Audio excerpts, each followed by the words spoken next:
Christelle Gimaret, directrice générale de EcoClean On Demand, est notre invitée. Bonjour. Bonjour. Entreprise spécialisée dans le nettoyage industriel écologique, ce sont des choses qu'on n'avait pas l'habitude de mettre ensemble. On a longtemps considéré que les produits écologiques n'étaient pas forcément adaptés au nettoyage professionnel. Qu'est-ce qui a changé la donne ? Alors, ce qui a changé la donne, en réalité, c'est la volonté de certains dirigeants d'entreprise de se dire ce serait bien que nos partenaires sur la propreté fassent les choses un petit peu mieux et puis prennent un peu aussi la mesure de ce que peut apporter un produit qui n'est pas écologique en termes de santé.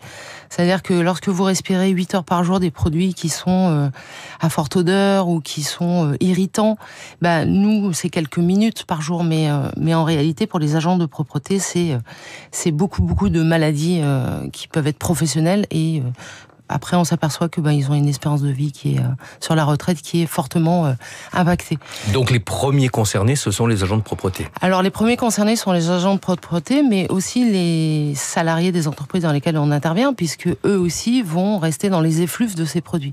Donc il était temps effectivement de faire un petit peu le ménage, sans mauvais jeu de mots. Est-ce que l'efficacité des produits détergents bio s'est améliorée ou est-ce qu'ils ont toujours été efficaces mais leur image s'est améliorée ? Alors je pense qu'il y a un petit peu des deux, parce qu'effectivement on a une meilleure efficience des produits, notamment sur tout ce qui est désinfection, parce que à une époque les produits écologiques pour nettoyer les sols c'était pas mal, mais pour les sanitaires c'était pas encore au rendez-vous. Mais là maintenant je pense que tout le monde est d'accord pour dire que l'alignement efficacité et prix tarifaire sont bien et sont acceptables. Mais justement, est-ce que ces produits de nettoyage écologique répondent aux cahiers des charges qui sont parfois contraignants en termes de désinfection pour toutes les entreprises ? Ah oui, maintenant il faut savoir que tous les produits écologiques... Même dans des secteurs sensibles ? Oui, même... alors il faut savoir par exemple que la javel a été interdite depuis des années. Donc c'est terminé maintenant l'hôpital qui sent la javel ou le labo.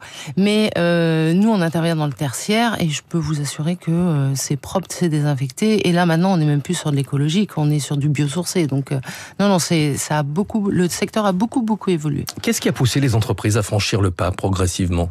La proposition que nous par exemple avons faite, parce que à l'époque en 2005 les produits écologiques c'était pas forcément la norme, donc nous c'est un peu ce qu'on a un peu apporté sur le marché. Ça est couplé avec le travail de jour aussi, parce que les agents de propreté travaillent la nuit et nous on a dit dorénavant ils vont travailler le jour, c'est-à-dire en même temps que vos équipes, entre 8h et 20h. Mais il n'y aura pas d'effluves de produits détergents. Voilà, et par contre, le contrat, c'est que vous aurez aussi des produits écologiques et l'aspirateur sera passé en dehors des heures de travail. Est-ce que certaines entreprises sont encore réticentes quand vous leur présentez votre offre ? Ah oui, beaucoup. Alors la première des réticences, c'est mais comment on va faire ? Nous, on travaille. Oui, mais les agents de propreté aussi, ils travaillent. Donc la réticence est surtout liée aux horaires de travail, pas forcément à l'utilisation de produits écologiques. Oui, alors je crois que les produits écologiques, je crois que c'est un non-sujet dorénavant. Tout le monde achète. D'ailleurs, c'est très rare maintenant quand vous avez, en général, une gamme de produits, elle est à minima bio. Et puis après, ce n'est plus la norme en fait. Là maintenant, la norme c'est écologique, biologique, voire biosourcé. Et la réticence, elle était sur les horaires parce qu'on avait l'impression que ça allait déranger. Mais il y a plein de métiers qui ont évolué comme ça. La restauration, maintenant vous allez au resto, le cuisinier, il est plus en sous-sol, il est montré, il est derrière une verrière, on peut voir ce qu'il fait. Pareil, c'est comme si on voulait cacher le monsieur qui vous fait le café le matin. Donc non. Ça va dans une démarche de transparence. Une démarche de transparence et surtout d'intégration de ces gens qui étaient dans l'ombre et la pénibilité. Et le fait que les entreprises communiquent davantage sur leurs critères extra-financiers, est-ce que ça a contribué aussi à une accélération de l'adoption, par exemple, de produits bio ? Alors moi je dirais que c'est l'inverse qui s'est passé en fait. C'est comme maintenant les rapports extra-financiers, donc on parle de la CSRD, font que ces entreprises y sont contraintes. Donc on se dit le secteur de la propreté c'est un des axes les plus rapides à mettre en place. Ça et le tri des déchets. Et nous, par exemple, nous avons la labellisation B Corp, ce qui est le label le plus exigeant mondialement reconnu. D'ailleurs, il n'y a que 500 entreprises en France qui sont labellisées B Corp. eh bien fait que en ce moment beaucoup de demandes entrantes sur des demandes de devis, parce qu'ils veulent quand même vérifier la corrélation entre le prix et voilà. Sauf que en fait ça coûte pas plus cher ni moins cher, c'est exactement le même prix de marché. De passer avec de l'écologique et du travail de jour. Est-ce que les entreprises avec lesquelles vous travaillez en font un argument marketing? Si par exemple vous êtes en charge de l'entretien d'une crèche, dans quelle mesure est-ce que ça peut être un argument pour les parents? La crèche a été nettoyée avec des produits sans perturbateurs endocriniens.